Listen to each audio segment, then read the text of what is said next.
How to change graphic quality in Racing League. Hi everyone, welcome back to another video from Crazy Gamer.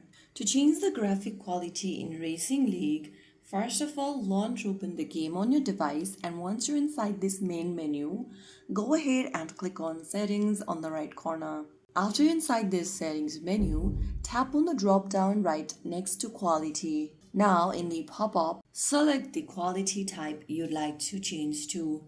You'll see options such as very low, low, medium, high. If you want smoother gameplay, then make sure to choose low or very low. If you want better graphics or visuals, tap on medium or high. Once you do that, you'll be able to change the graphic setting in the game. So there you go. That's how it's done. If you found the video helpful, don't forget to like, share, and subscribe to our channel. I will be back again in the next episode. Stay tuned and thanks for watching.